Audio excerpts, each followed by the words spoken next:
என்னுடைய பிள்ளைகளை, மத்தேயு எழுதின சுவிசேஷம் 14வது அதிகாரம் 22வது வசனத்திலிருந்து சில வசனங்களை நாம் வாசிக்க போகிறோம். மத்தேயு 14வது அதிகாரம் 22லிருந்து.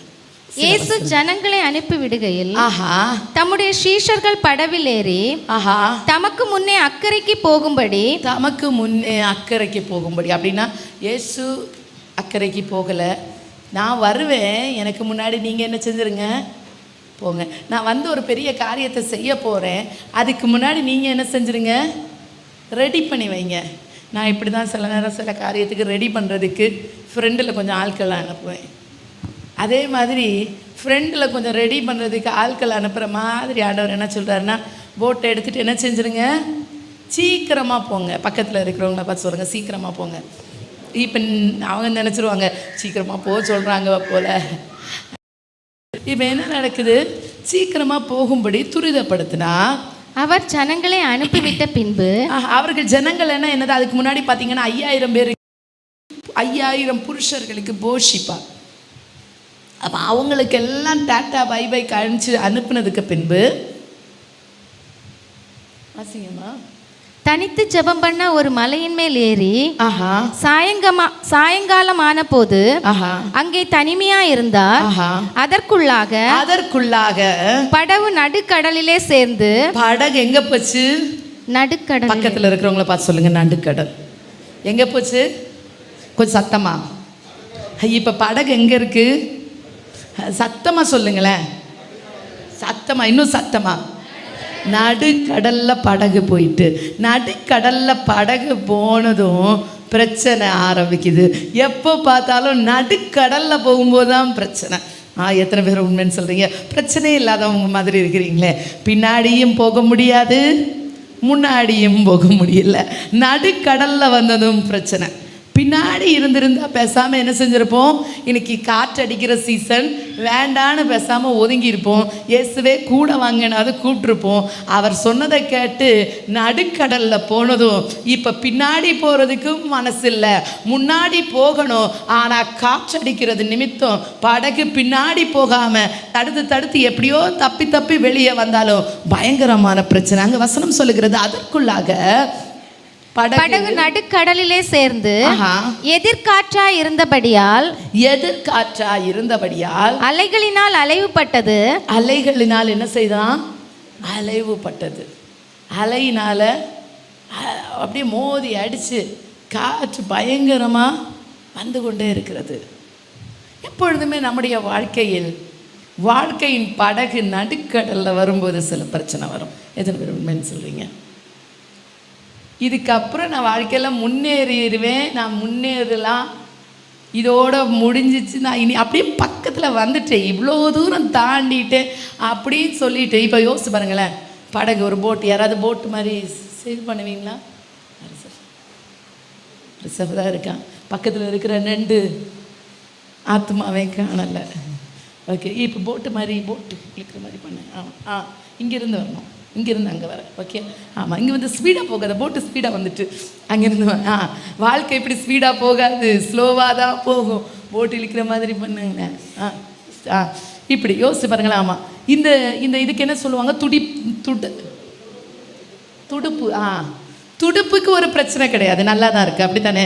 போட்டுலேயும் ஓட்ட எதுவுமே இல்லை, ஆனால் சேல் பண்ணிகிட்டே வாங்க. இப்படியே வந்து இந்த இடத்துல வரும்போது, நடுவில் வரும்போது இப்படியும் பண்ணுவாங்கன்னு நினைக்கிறேன். இதுலேயே நின்றுக்கோ. இந்த நடுவில் வரும்போது பிரச்சனை, முன்னாடியும் போகலை, ட்ரை பண்ண. ஆமாம், அவன் என்ன பார்த்துட்ருக்கான். ஆமாம், இப்படி தான் நிறைய பேருடைய வாழ்க்கை இருந்துகிட்ருக்கு. எத்தனை பேர் உண்மைன்னு சொல்கிறீங்க? முன்னாடியும் போக முடியலை, பின்னாடியும் போக முடியலை. பின்னாடி போகிறதுக்கு காற்று நடுவில் வாடா. ஆமாம், பின்னாடி போகிற உங்களெல்லாம் வச்சு எக்ஸ்பிளைன் பண்ணி நான் ஒரு காரியத்தை செய்யணும்னு மனசில் நினச்சா பிளான் பண்ணாலும் கோட்டை விடுவாங்க, திடீர்னு கூப்பிட்டாலும் புஷாக்கி விட்டுடுறாங்க. பிளான் பண்ணி கண்ணை கட்டி ஒரு நாளைக்கு சொல்லி கொடுக்கலான்னு சொல்லி எல்லா எக்யூப்மெண்ட்ஸோடு வந்தால் அதுவும் புஷ்.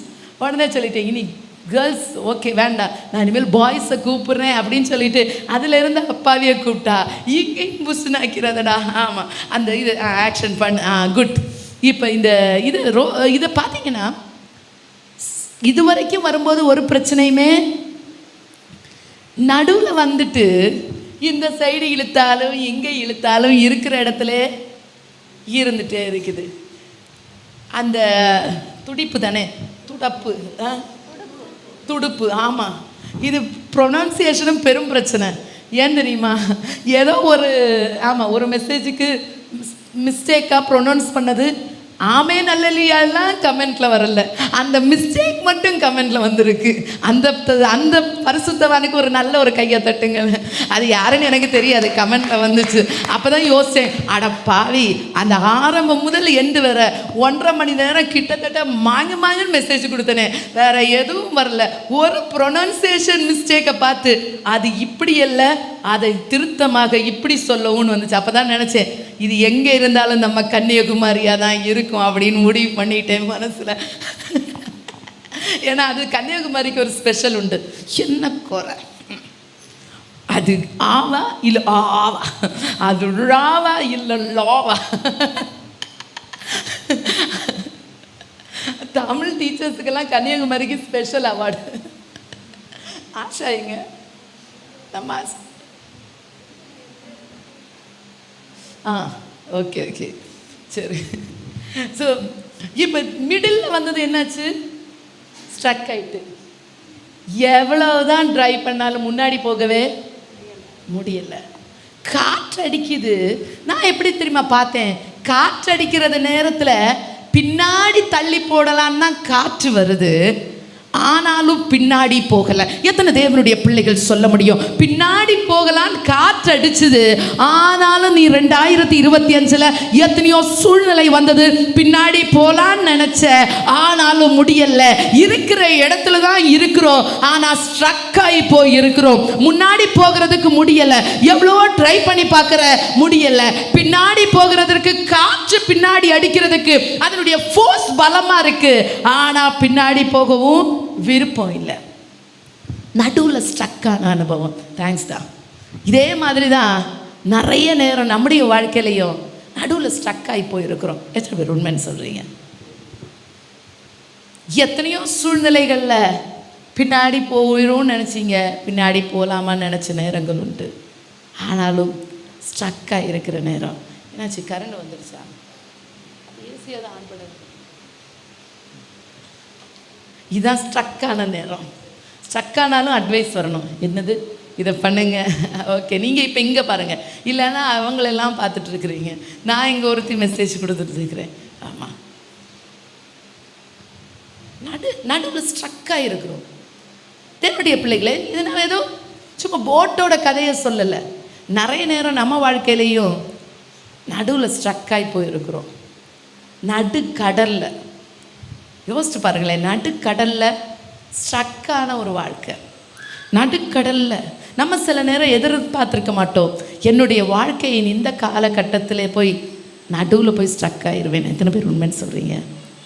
நம்ம சின்ன வயசில் எதிர்பார்த்தோம், இந்த ஸ்டேஜ் வரும்போது ஓரளவு செட்டில் ஆயிடுவோம்னு நினச்சோம். ஆனால் செட்டில் ஆயிடுவோம் நினச்ச ஸ்டேஜில் தான் நடுவில் போய் ஸ்ட்ரக் ஆகிருக்கிறோம். எத்தனை பேர் உண்மைன்னு சொல்கிறீங்க? எத்தனை பேர் உண்மைன்னு சொல்கிறீங்க? அவங்களுக்காக தான் இன்றைக்கி கர்த்தர் செய்தி அனுப்பியிருக்கிறார். தேவனுடைய பிள்ளையே, நீ நினச்ச இந்த நடுவில் வந்ததும் ஓரளவு தாண்டி போயிடுவேன். ஸ்டார்டிங் தான் கஷ்டமாக இருக்கும், நடுவில் வந்ததும் இனி பிரச்சனையே இருக்காது, எப்படியாவது தப்பிடலான்னு நினச்ச. ஆனால் சூழ்நிலை மாறி நீ நடுக்கடலில் அழகுப்பட்டு, யோசிச்சு பாருங்களேன், படகு அப்படியே மாட்டிக்கிட்டு முழிக்கிற மாதிரி ஒரு சூழ்நிலை. ஆனால் நடுக்கடலில் வந்ததும் காற்று பின்னாடி தள்ளுது. அவ்வளோ நேரம் காற்று பின்னாடி தள்ளவே இல்லை. நடுக்கடலில் வந்ததும் காற்று பின்னாடி தள்ளுது. பின்னாடி போகிறதுக்கு தான் ஃபோர்ஸ் ஆகுது. பின்னாடி புஷ் பண்ணி விட்டுட்டே இருக்குது, அழுத்தி கொண்டே இருக்குது. பின்னாடி போகிறதுக்கு மனசு சொன்னாலும் ஒரு சைடு சொல்லுது, வேண்டாம், இவ்வளோ தூரம் வந்துட்டோம், இன்னும் கொஞ்சம் ட்ரை பண்ணலாமே. எத்தனை பேர் உண்மைன்னு சொல்கிறீங்க?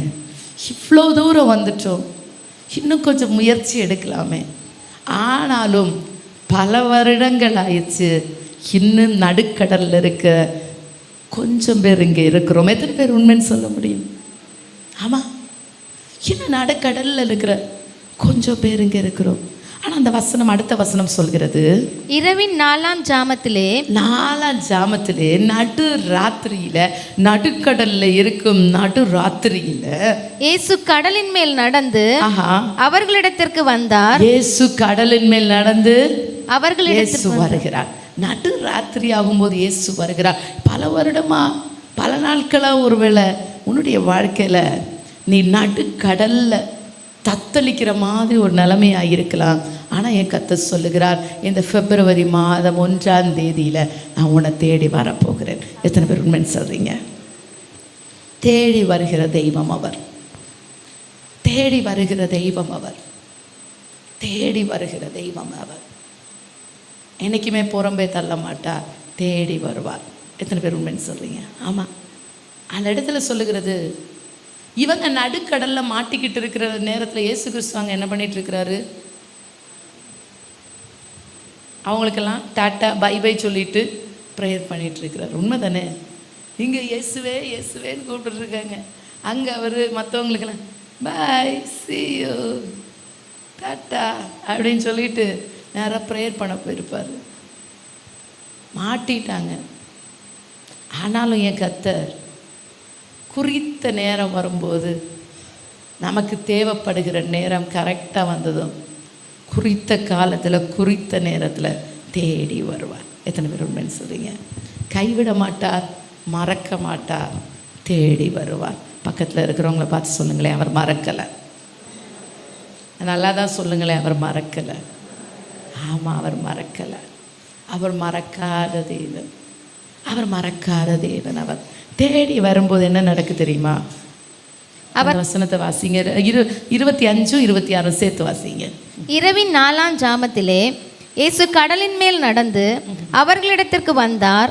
அவர் கடலின் மேல் நடக்கிறதை சீஷர்கள் கண்டு கலக்கமடைந்து ஆவேசம் என்று சொல்லி பயத்தினால் அலறினார்கள். ஆவேசம்னா என்னது?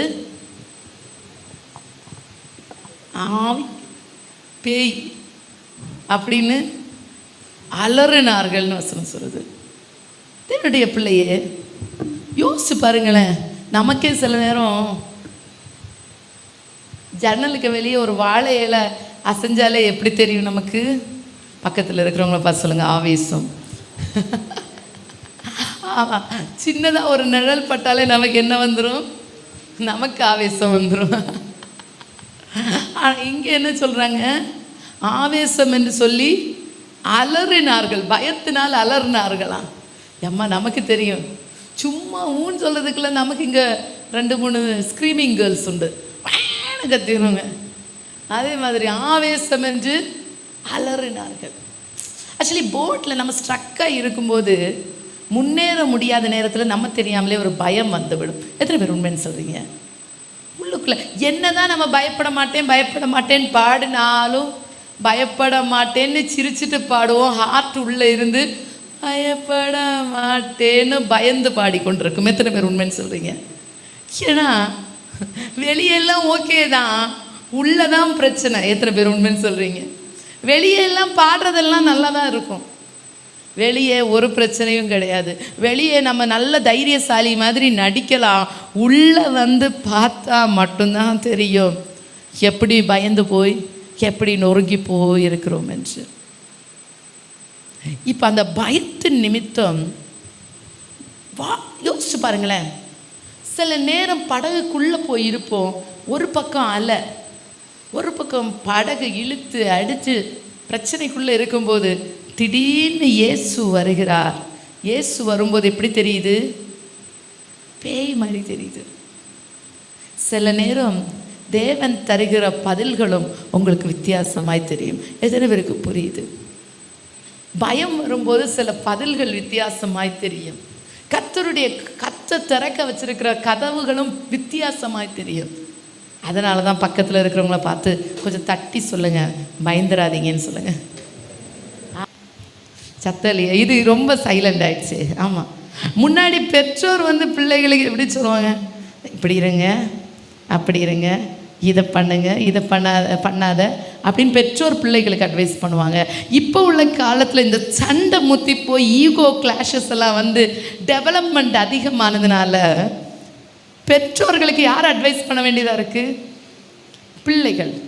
எம்மா தயவு செய்து, எப்பா தயவு செய்து கொஞ்சம் விட்டு கொடுங்க, கொஞ்சம் இப்படி கொஞ்சம் அட்ஜஸ்ட் பண்ணி பாருங்க, கொஞ்சம் கோவப்படாதீங்க, கொஞ்சம் கொஞ்சம் கொஞ்சம் கொஞ்சம் கொஞ்சம் விட்டு கொடுத்து இப்படி பழகினீங்கன்னா நல்லாயிருக்கும் அப்படின்னு பெற்றோர்களுக்கு பிள்ளைகள் அட்வைஸ் பண்ணக்கூடிய நிலைமை நம்ம ஷைன் இந்தியா குடும்பத்தில் வரவே கூடாது. பக்கத்தில் இருக்கிறவங்கள பார்த்து சொல்லுங்க, வரக்கூடாது. ஆமாம், தேவனுடைய பிள்ளைகளே நடுக்கடலில் இருக்கிறாங்க, இயேசு கிறிஸ்து வருகிறார். ஆனால் இயேசு கிறிஸ்துவனுடைய பார்க்கும்போது எப்படி தெரியுது? கோஸ்ட் மாதிரி தெரியுது, பேய் மாதிரி தெரியுது. சில பதில்களும் நமக்கு அப்படி வித்தியாசமாக தான் தெரியும். தேவன் இஸ்ரவேல் ஜனங்களுக்கு மன்னாவை கொடுத்தாருல்ல. மன்னான்னா மீனிங் என்ன? மன்னான்னா அர்த்தம் என்ன? இது என்ன, அதான் அர்த்தம். மன்னான அர்த்தம்னா நீங்கள் நினச்சிட்டீங்க வானத்திலிருந்து இறங்கிய அப்பம் மன்னா, அப்படிலாம் இல்லை. மீனிங் வந்து ஆக்சுவலி இது என்ன, வாட் இஸ் திஸ்? மன்னானா மீனிங் அதுதான், இது என்ன. அப்போ ஆண்டவர் என்ன சொன்னார்? ப்ரெட்டு கொடுப்பேன்னு சொன்னார். அப்போன்னு தான் அவங்க நினச்சது என்னது? கேக் வேர்ல்டுலேருந்து ப்ரெட்டு வர்ற மாதிரி ஒரு பேக்கெட் ப்ரெட்டாக ஆண்டவர் என்ன செஞ்சுருவார்? வீட்டுக்கு வெளியே போடுவார்னு நினச்சாரு. ஆனால் தூங்கி முழிச்சு பார்த்தா இது என்ன? பக்கத்தில் இருக்கிறவங்கள பார்த்து சொல்லுங்கள், இது என்ன? இப்படி தான் சில பதில்கள் இருக்கும். ஆண்டவர் தர்ற பதில் வித்தியாசமாக தான் இருக்கும். இது என்னடா இது? இது வித்தியாசமாக இருக்கே, இது புதுசாக இருக்கே, இது வித்தியாசமான பதிலாக இருக்கே, இது நான் யோசிக்காத பதிலாக இருக்கே. அதனால தான் வசனம் சொல்லுகிறது, உன்னுடைய நினைவுகள் அவர் நினைவுகள் அல்ல, உன்னுடைய வழிகள் அவருடைய வழிகளும் அல்ல. நீ வித்தியாசமாக நினைக்கிற, நீ அப்போன்னு சொன்னதும் வித்தியாசமாக நினைக்கிற, ஆனால் என்னுடைய கையிலிருந்து வருகிற அப்பம் ஒரு வித்தியாசமானது. நீ பதில் திறக்கும் போது இந்த கதவு தான் திறக்கும், கதவுன்னா இப்படி இருக்கும்னு நினைக்கிற, ஆனால் எனக்கு தெரிஞ்ச கதவு வித்தியாசமான கதவாய் இருக்கிறது. அந்த மன்னாவை எடுத்து அவங்க என்ன பண்ணாங்க தெரியுமா? ப்ராசஸ் பண்ணாங்க, அதை அப்பங்களாக சுட்டாங்க. சுட்டதுக்கு அப்புறம் தான் அப்பம் வந்துச்சு.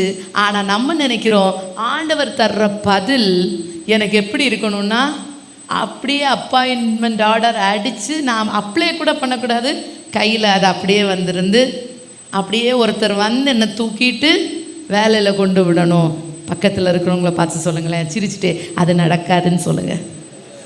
அது நடக்காது. எப்போவுமே நம்ம ஆண்டவருடைய வாசலை எப்போவுமே மிஸ் அண்டர்ஸ்டாண்ட் பண்ணிட்டோம். அவர் அப்படியே பாதை காட்டுவார். மன்னா மாதிரி இருக்கும், சம்பந்தம் இல்லாமல் இருக்கும், வித்தியாசமாக இருக்கும். ஆனால் அதுதான் பதில். மன்னாவை பார்த்து அப்படி தான் கேட்டாங்க, இது என்ன, இது என்ன, இது என்ன, இது என்ன, வித்தியாசமாக இருக்கே. ஆனால் அதில் தான் பதில் இருந்துச்சு. அதே போல் இயேசு வருகிறார். இயேசு வருகிறார். இயேசு எதில் வருகிறார்? கடலின் மேல் நடந்து வருகிறார். எல்லாரும் கடல் மேலே நடந்தால் முழுகுவாங்க. ஆனால் ஏன் தெய்வம் மட்டும் மனுஷன் முழுகுகிற இடத்துல நடந்து வருகிறார். எத்தனை பேருக்கு புரியுது? நம்ம ஆராதிக்கிற தேவன் மட்டும் மொத்த மனுஷனும் முழுகுகிற இடத்துல, முழுங்கி போகிற இடத்துல ஏன் கர்த்தர் நடந்து வருகிறார்? எத்தனையோ ஜனங்கள் பிரச்சனையில் முழுகி போறாங்க, ஆனா ஏன் கர்த்தர் அந்த பிரச்சனையின் மத்தியில நடந்து வருகிறார்? நம்ம ஆராதிக்கிற தேவனை குறித்து நான் பேசுகிறேன், என்னுடைய தகப்பனை குறித்து பேசுகிறேன். எல்லாரும் பிரச்சனைக்குள்ள முழுகுவாங்க, எல்லாரும் மாட்டிக்கிட்டு முழிப்பாங்க, எல்லாரும் முழி கொண்டிருக்கிற நேரத்தில் ஏன் கர்த்தர் கடலின் மேல நடந்து வருகிறார்? பிரச்சனையின் மேல் நடந்து வருகிற ஒரு தேவன் உண்டு. அந்த கடலின் மேல் நடந்து வருகிற ஒரு தேவன் உண்டு. நான் கடல்னு சொல்லல, கடன் என்று சொன்னேன். உன்னுடைய கடலின் மேலையும் நடந்து வருகிற ஒரு தெய்வம் உண்டு. உன்னுடைய கண்ணீரின் மேல நடந்து வருகிற ஒரு தெய்வம் உண்டு. உன்னுடைய இடுக்கத்தின் நெருக்கத்தின் மத்தியிலையும் கடந்து வருகிற ஒரு தேவன் உண்டு. கடன் வந்தா எல்லாரும் முங்கி போயிடுவாங்க. எத்தனை பேர் உண்மைன்னு சொல்றீங்க? எழும்ப முடியாதுதான். கஷ்டம் வந்தா எல்லாரும் முங்கி போயிடுவாங்க. பிரச்சனை வந்தா சில பிரச்சனைகள் எழும்ப முடியாது. ஆனா என் தெய்வம் யாரும் தெரியுமா? பிரச்சனையின் மத்தியில தான் எழும்பி நிற்பார். ஓ, எத்தனை பேர் உண்மைன்னு சொல்றீங்க? அதனால தான் நான் சொன்னேன், கடல் சொல்லல, உன்னுடைய கடன்லையும் நடந்து வருகிற ஒரு தெய்வம் உண்டு. அவர் தான் நாம் ஆராதிக்கிற தேவன். அவர் கடலின் மேல் நடக்கிறார். தேவனுடைய பிள்ளையே, அந்த வார்த்தையை வாசிக்கும் போது அப்படிதான் யோசிச்சேன். எல்லாரும் முங்குற இடத்துல என் கர்த்தர் நடந்து வருகிறார். ஓ, எத்தனை பேருக்கு புரியுது? எல்லாரும் முங்குகிற இடத்துல என் கர்த்தர் நடந்து வருகிறார்.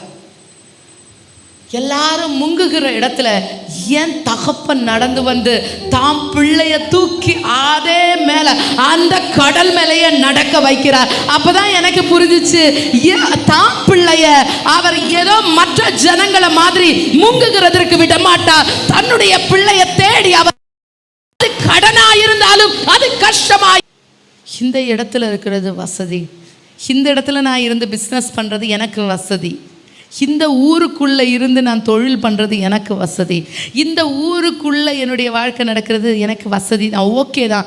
எனக்கு அந்த ஊர், அந்த காரியம், அந்த தொழில் அது எனக்கு தெரிஞ்சது கிடையாது. ஆனால் நீங்கள் உங்கள் சித்தமாக இருந்தால், உங்களுடைய வழிநடத்துதல் அதுவாக இருந்தால், நான் என்ன செய்கிறேன்? இந்த போட்டை விட்டு வெளியே வருகிறேன். அப்போ எனக்கு எப்படி புரிஞ்சிச்சு தெரியுமா? போட்டில் நிற்கிறதுக்கு பேதுரு வாழ முடியும். எத்தனை பேர் உண்மைன்னு சொல்கிறீங்க? படகுல நிற்கிறதுக்கு பேதுரு வாழ முடியும். ஆனால் சூழ்நிலை எப்படி மாறிடுச்சுன்னா, போட்டில் அவனுடைய கால் நிற்கவே முடியலை. ஏன்னா காற்று பயங்கரமாக இருக்கிறதுனால படகுல அவனால் கால் ஊன்றி நிற்கவே முடியலை. ஆனால் அவன் யோசிச்சுட்டு இருக்கிறான், ஏண்டா எனக்கு பழக்கப்பட்டது எது? போட்டு. பழக்கப்பட்டதில் நிற்கிறது எனக்கு ஈஸி தான், பழக்கப்பட்ட தொழில் பண்ணுறது எனக்கு ஈஸி தான், பழக்கப்பட்ட பிஸ்னஸ் பண்ணுறது எனக்கு ஈஸி தான், பழக்கப்பட்ட சில வேலைகளை செய்வது ஈஸி. ஆனால் அது இப்போ யோசிச்சு பாருங்களேன், எனக்கு கரெக்டாக ஆண்டவர் கேலக்ஸி என்ன காமிச்சிடாம ரவி எனக்கு கேமராவை கொடுத்து ஒர்க் பண்ண சொன்னால் பழக்கப்பட்டது. ஆனால் டெக்ஸ்டைலை கொடுத்தா சில நேரம் பழக்கப்படாத விஷயந்தான். உண்மை தானே? ஆனால் இதே மாதிரி தான் சம்பந்தம் இருக்காது. ஆனால் என் கர்த்தர் என்ன செய்வார் தெரியுமா? சில நேரம் சம்பந்தம் இல்லாத சில இடத்துல கர்த்தர் கொண்டு போவார். எத்தனை பேர் உண்மைன்னு சொல்றீங்க? நம்ம கூட யோசிப்போம், எனக்கு பழக்கப்பட்டது போட்டு, எனக்கு பழக்கப்பட்டது இந்த வேலை, இந்த இடத்துல இப்படியா வேலை செய்யறது ஓகே. ஆனால் இன்னொரு அழைப்பு இருக்கே, அதில் போகணுன்னா எனக்கு நீங்கள் மட்டும்தான் இருந்து உதவி செய்யணும். இதில் வேலை செய்யறது ஈஸி, நர்ஸா இருக்கிறது ஈஸி. ஆனால் நான் ஒரு பிஸ்னஸ் பண்ணணும்னா அதற்கான ஒரு வாசல் எனக்கு இல்லை. டீச்சரா இருக்கிறது ஈஸி, ஆனா ஒரு ஸ்தாபனத்தை உண்டு பண்ணணும்னா அதற்கான வாசல் எனக்கு பழக்கப்பட்ட காரியம் இல்லதா?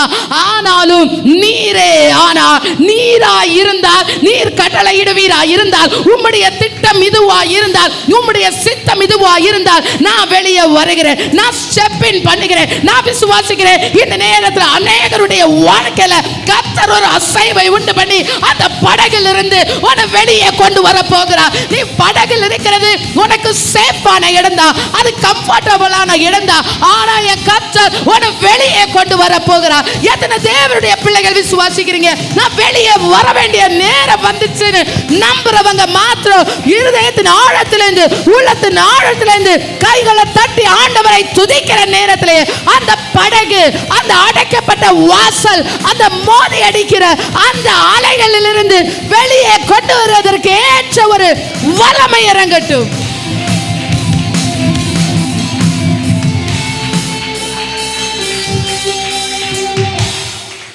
படகு கஷ்டம்தான். படகுல இருந்து வெளியே வர்றது ரொம்ப கஷ்டம். கம்ஃபர்டபுளான இடத்துல இருந்து வெளியே வருகிறது ரொம்ப கஷ்டம். கம்ஃபர்டபுள் சோன்ல இருந்து வெளியே வருகிறது ரொம்ப கஷ்டம்.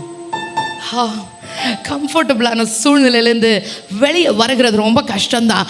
டெண்டலில் உட்காந்து ஒர்க் பண்ணணும்னா தெரியும், ஆனால் டெண்டலை விட்டு மினிஸ்ட்ரிக்குள்ளே போகணுன்னா கஷ்டம்தான்.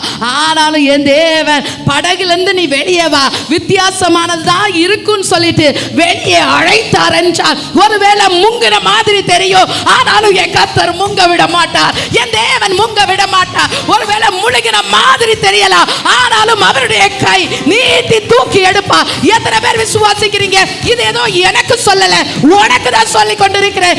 எத்தனை முழுகிற அனுபவமா இருந்தாலும், எத்தனை உடைக்கப்பட்ட அனுபவமா இருந்தாலும், உன்னுடைய வாழ்க்கை படகுல இருந்து மோதி அடிக்கிற அலைகளின் வாழ்க்கையா, சிக்கப்பட்ட வாழ்க்கையா இருந்தாலும், அந்த கம்ஃபர்டபிள் சோன்ல இருந்து கர்த்தர் உன்னை வெளியே கொண்டு வருவார். கர்த்தர் வெளியே கொண்டு வருவார், வெளியே கொண்டு வருவார். அந்த அலை அடிச்சு எழும்பவே முடியாதுன்னு நினச்சிட்டு இருக்கிறியா? நான் விசுவாசிக்கிறேன், இந்த பிப்ரவரி மாதத்தில் அடுத்த கட்ட டைமென்ஷனுக்குள்ளே போக போகிறோம், அடுத்த கட்ட பிரேக் த்ரூக்குள்ளே போக போகிறோம். உன்னை வெளியே கொண்டு வருவார், உன் குடும்பத்தை வெளியே கொண்டு வருவார். சூழ்நிலையிலேருந்து நீ வெளியே வருவ.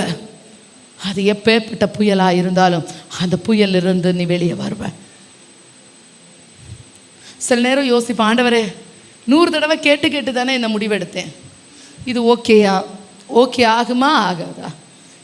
கேட்டு முடிவெடுத்தா இப்போ என் வாழ்க்கையில் ஏன் ஆண்டவரே ஓகே இல்லாத மாதிரி இருக்கு, ஒன்றும் நடக்கலையே, அசைவு வரலையே.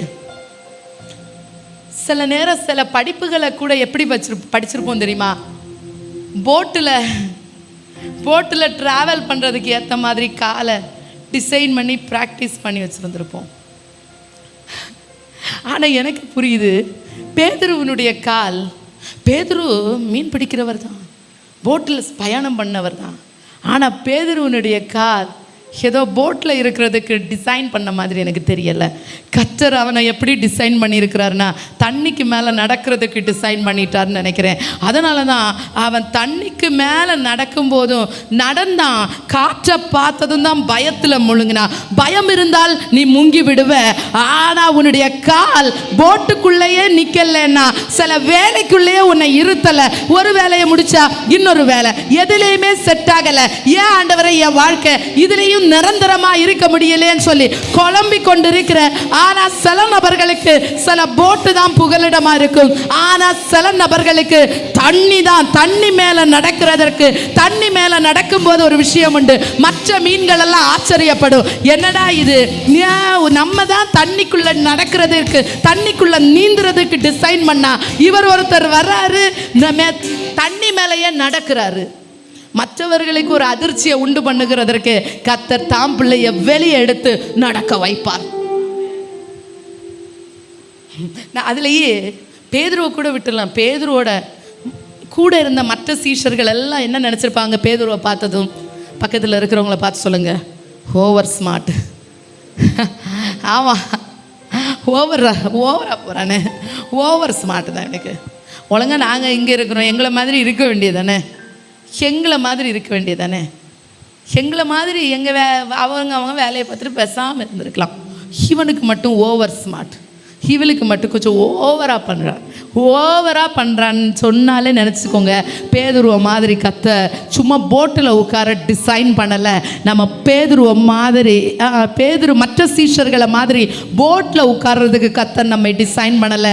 அந்த கடலின் மேலே நடந்து இயேசுவனுடைய பக்கத்தில் போகிறதற்கு, அப்பாவை மாதிரி பிள்ளை இருப்பதற்காக, தகப்பன மாதிரி பிள்ளை மாறுவதற்காக என் கர்த்தர் என்ன ஸ்பெஷலாக டிசைன் பண்ணி இருக்கிறார், வித்தியாசமாய் உருவாக்கி இருக்கிறார். அதனாலதான் என் வாழ்க்கையில வித்தியாசமான ஒரு பாதை என்று நம்புறவங்க மாத்திரம் உள்ளத்தின் ஆழத்திலிருந்து வாய்களை திறந்து ஆண்டவருக்கு ஒரு நன்றி செலுத்துங்க.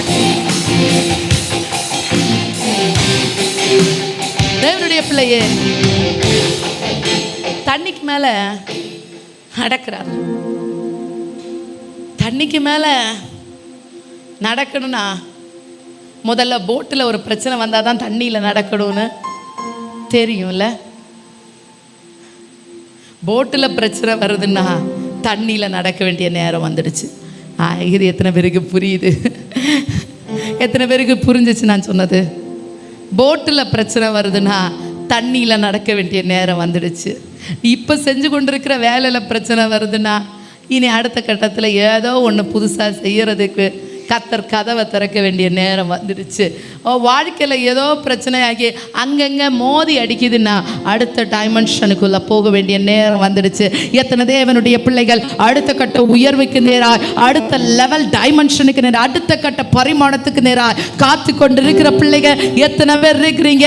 இந்த பிப்ரவரி மாதம் 1ஆம் தேதியில் கர்த்தர் ஒன்று அடுத்த லெவல்ல, அடுத்த கட்ட உயர்வுக்குள்ள, அடுத்த கட்ட ஷிஃப்ட்டுக்குள்ள கொண்டு போவார். நிச்சயமாகவே கர்த்தர் செய்வார். அது புயல் அடிக்கிற நேரம் என்ன செய்கிறான்? நேரா ஆண்டவர்கிட்ட கேட்குற, ஆண்டவரே நீரா இருந்தால், நீரே ஆனால் நான் ஜலத்தின் மேல் நடந்து உம்மிடத்தில் வர கட்டளையிடும். நான் ஜலத்தின் மேல் நடந்து உங்ககிட்ட வாரேன், நடந்து வாரேன், கட்டளையிடுங்க. ஏன்னா தூரத்தில் இருந்து மற்றவங்கள மாதிரி பார்க்குறதுக்கு எனக்கு விருப்பம். எத்தனை பேர் சொல்லியிருக்கிறீங்க ஆண்டவர்கிட்ட, மற்றவங்கள மாதிரி இருக்கிறதுக்கு எனக்கு இஷ்டம் இல்லை, கொஞ்சம் உங்ககிட்ட நான் க்ளோஸ் ஆகணும், கொஞ்சம் நான் உங்ககிட்ட நெருங்கினேன்னா கொஞ்சம் நல்லா இருக்கும். இதே மாதிரி தான் பேதுரு சொல்கிறாரு, நீராக இருந்தால் நான் உங்ககிட்ட வாரேன்ப்பா, நான் உங்ககிட்ட வாரேன், நான் உங்கள் பக்கத்தில் வாரேன். தூரத்தில் இருக்கிற நபர் மாதிரி இல்லைப்பா, நான் தூரத்தில் இருக்கிற நபர் மாதிரி இல்லை, நான் உங்கள் கிட்ட வரணும்டா. இதெல்லாத்தையும் உங்களுக்கு பிடிக்காத எத்தனையோ விஷயங்களை விட்டு நீங்கள் மாத்திரம் போதும் என்று நம்பி இருக்கிறேன். நான் உங்கள் கிட்ட வாரேன், நீங்கள் உங்கள் பக்கத்தில் வச்சுக்கோங்க, நான் உங்கள் கிட்ட வாரேன்னு சொல்லி பேதுரு நடக்கிறான். பேதுரு தண்ணிக்கு மேலே நடக்கிறான் அப்படின்னு சொல்லும்போதும் தான் கொஞ்சம் கூட ஒரு நெக்ஸ்ட் ஆழத்தில் யோசிச்சேன். எத்தனை பேர் அப்படி ஒரு ஆழமாக செய்தி கேட்கணும்னு ஆசைப்படுறீங்க? ஆமாம். அந்த தண்ணியை பார்க்கும்போது எனக்கு எப்படி தெரிஞ்சது தெரியுமா? வசனம் சபையை தண்ணீர் முழுக்கினால் சுத்திகரிக்கிறாராம். அப்போ சபை தண்ணீர் முழுகினால் சுத்திகரிக்கிறார் என்றால் வசனத்தினால் சுத்திகரிக்கிறார். வசனம் உன்னை புடமிடும். அப்போ வசனத்துக்கு மேலே நடந்தா சில நேரம் பிரச்சனை வர்றதை பார்த்து முங்கி போயிடுவோம். ஆனாலும் அந்த வசனம் சொல்லுகிறது, அந்த வசனம் உன்னுடைய கால்களுக்கு தீபமாய், உன்னுடைய பாதைக்கு வெளிச்சமாய் இருந்து நீ நடக்க வேண்டிய பாதையை உனக்கு காட்டி உன்னை நேர் வழியாக கொண்டு போகும். அந்த வசனத்துக்கு மேலே நடக்க ஆரம்பித்தது, வசனத்துக்கு மேலே நடக்க வைக்கிறார் என் கர்த்தர். நான் பேதுரு தண்ணிக்கு மேல நடந்தது மாதிரி பார்க்கல. பேதுரு வசனத்துக்கு மேல நடந்த மாதிரி தான் பார்த்தேன். ஏனென்றால் பேதுருவே நீ பாறையா இருக்கிறாய், இந்த கல்லின் மேல் என் சபையை கட்டுவேன், பாதாளத்தின் வாசல்கள் அதை மேற்கொள்ள முடியாது. பேதுருவே நீ பாறையா இருக்கிறாய், நீ பாறையா இருக்கிறாய். நான் வசனமா தான் பார்த்தேன். வெளிப்பாடு நிறைந்த பேதுரு. வசனத்துக்குள்ள ஒரு மனுஷன் இருந்தா ஒருத்தரும் தொட முடியாது. வசனத்துக்குள்ள ஒரு மனுஷன் இருந்தா ஒரு நபரும் தொட முடியாது தேவனுடைய பிள்ளையே. அதனாலதான் ஏரோது கூட எல்லாரையும் தொடர்றது ஈஸியா நினைச்சா, பேதுரு உன்னதும் ஒரு பயம் கொடுத்துருச்சு. ஏன்னா வசனம் இருந்தால் நீ பிசாசுக்கு எதிர்த்து நிற்க முடியும், அவன் உன்னை விட்டு ஓடி போவான். வசனம். நான் பேதுரு தண்ணிக்கு மேல நடந்த மாதிரி பார்க்கல.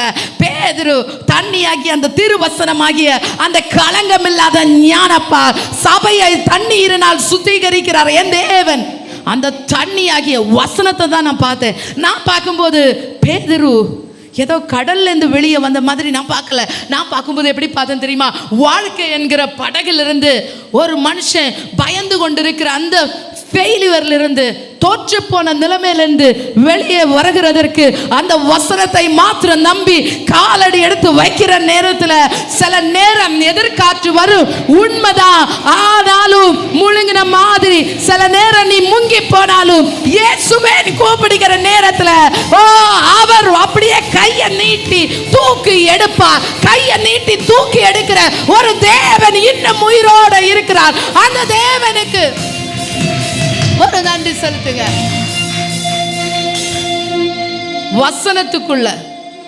வசனத்துக்குள்ள இருந்தா தூக்கி எடுப்பார். வசனம் ரொம்ப முக்கியம். வசனத்தை விட்டுறாதீங்க.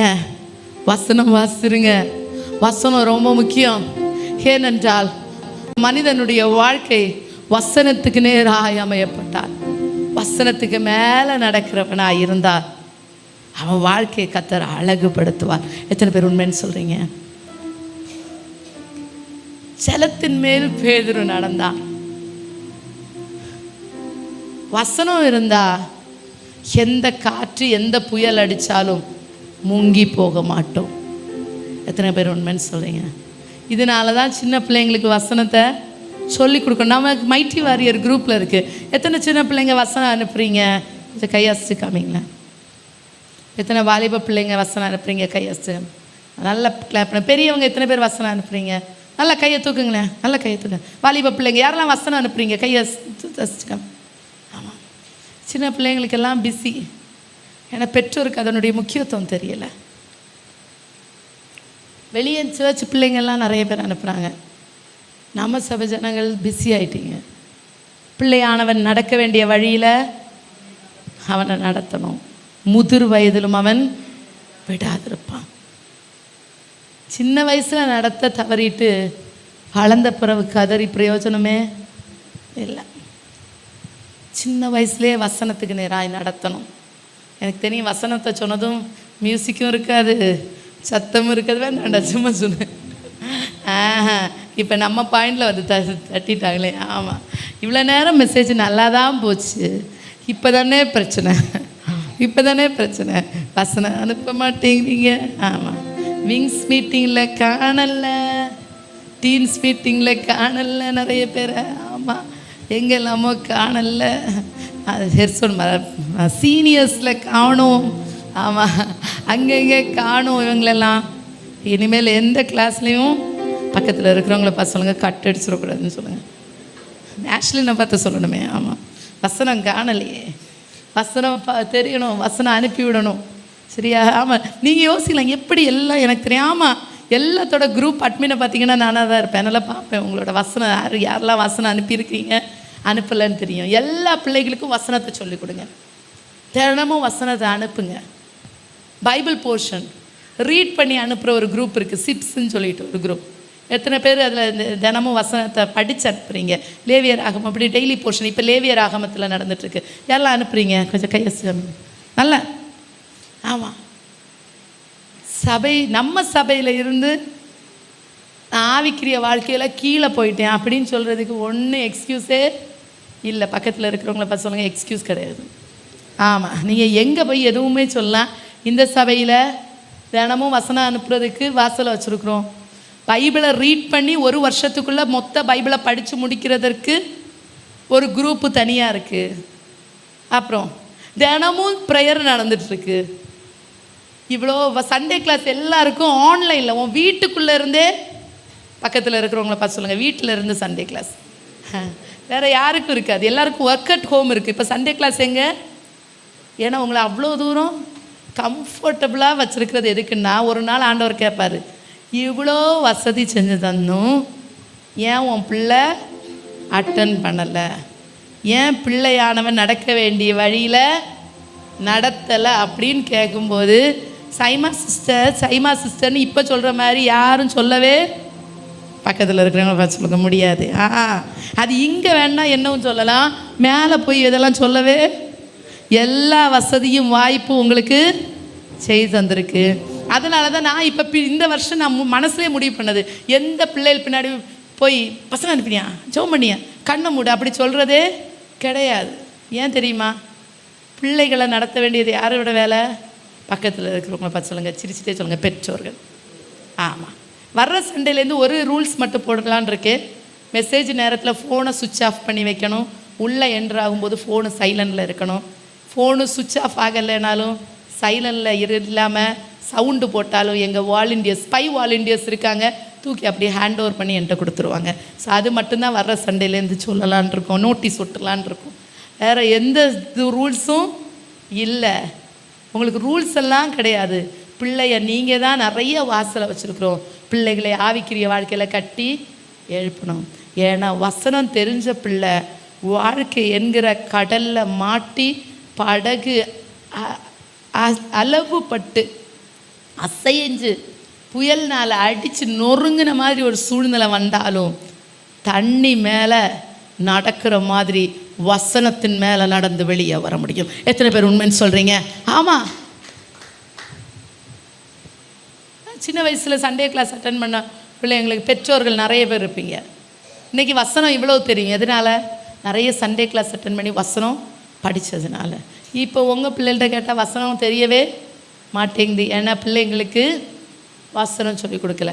நம்ம சபையில் நிறைய ஆப்ஷன்ஸ் இருக்குது. சங்கீதம் மேக்ஸிமம் நிறைய பிள்ளைகள் சங்கீதம் முடித்து கொண்டு கொருந்தியர் 2 கொருந்தியர் ஆமாம் திருப்பி மொத்த இந்த எபிசோட்ஸ் முடிச்சுட்டு அடுத்து திருப்பி சங்கீதத்தை ஸ்டார்ட் பண்ண பிள்ளைங்களும் இருக்கிறாங்க. ஆனால் அந்த பிள்ளைங்க மேலே அபிஷேகம் பெருகினது. அந்த பிள்ளைங்களை மோல்ட் பண்ண ஈஸியாக இருக்கும். நம்ம சின்ன வயசுலேயே வசனமும் சொல்லிக் கொடுக்காமல் இப்படி வளர்த்தினோன்னா, நம்ம ஊரில் சொல்லுவாங்களே 5ல் விளையாதது சிரிச்சிட்டே பக்கத்தில் இருக்கிறவங்கள பசங்க 50லையும் விளையாது. ஆமாம், அதுக்கப்புறம் 50ல் வச்சு நீங்கள் வளையணும்னு நினச்சா உடஞ்சிரும். எத்தனை பேர் உண்மைன்னு சொல்கிறீங்க? ஆமாம், வசனம் ரொம்ப முக்கியம். தண்ணி மேலே நடக்கிறதுன்னா நான் பார்த்தது வசனத்தின் மேலே நடக்கிறது. நான் அப்படி தான் பார்த்தேன். நான் உங்களுக்கு நீங்கள் எப்படி நினைக்கிறீங்களோ, நான் ரொம்ப முக்கியத்துவம் கொடுக்குறது வசனமும் ஜெபமும். அன்றைக்கி யாரோ சொன்னாங்க, எங்கே சுற்றி வளைச்சாலும் முடிக்கிறது எதில் தான் முடிப்பேன்? வசனமும் ஜெபமும். ஏன்னா எனக்கு தெரிஞ்சது அது ஒன்று தான், வேறு எதுவும் இல்லை. வசனமும் ஜெபமும் இருந்தால் தப்பி வெளியே வரலாம். ஜெபம் வந்துடும். எப்போ வந்துடும்? கழுத்து நெரிக்கிற மாதிரி பிரச்சனை வந்ததும் வாயை திறந்து ஜெபம் வரும். எத்தனை பேர் உண்மைன்னு சொல்கிறீங்க?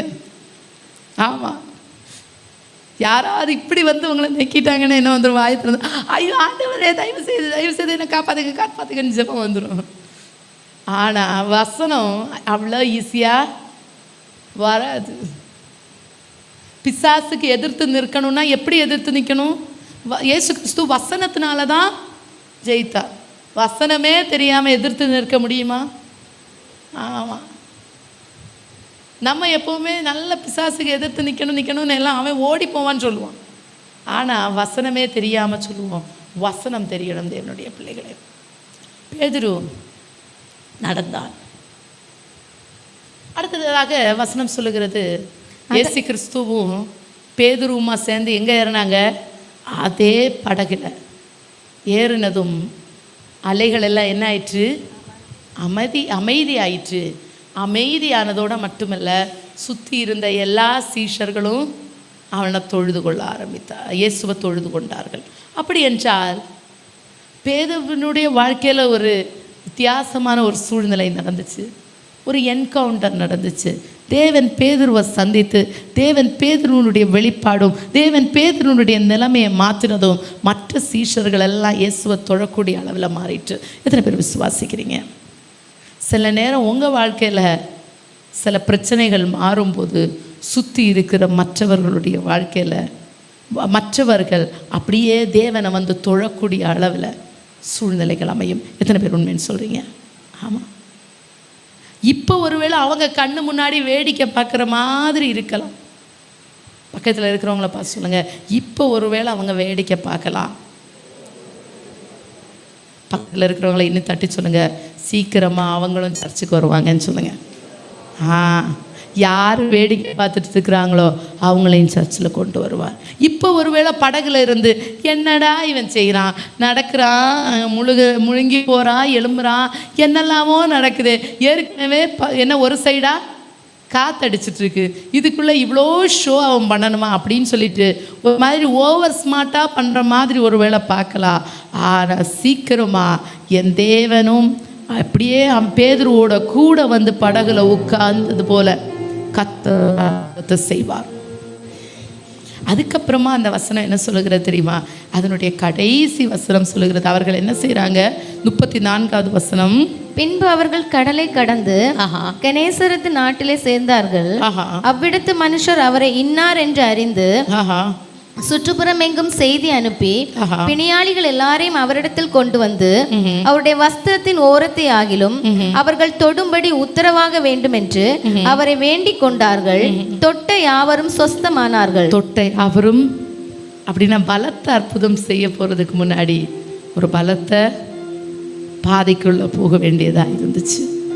உங்கள் வாழ்க்கையில் ஒரு கடினமான பாதைக்குள்ள போறீங்கன்னா கர்த்தர் ஏதோ பெருசாக வச்சிருக்கிறார். எத்தனை பேருக்கு புரியுது?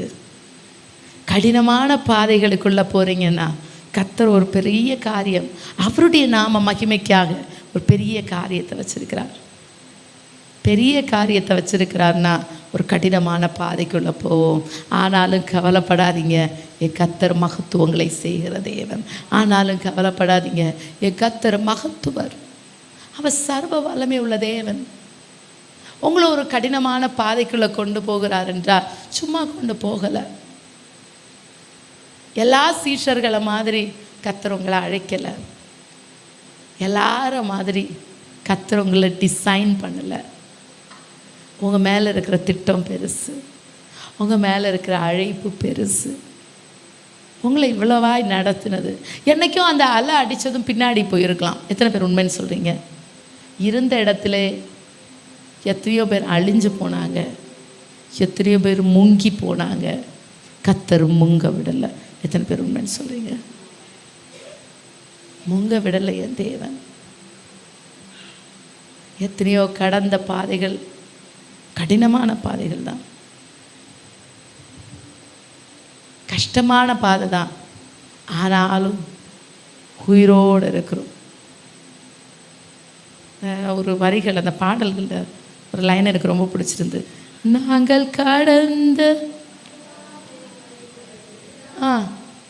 வேறு யாரும் பிழைத்ததே இல்லை,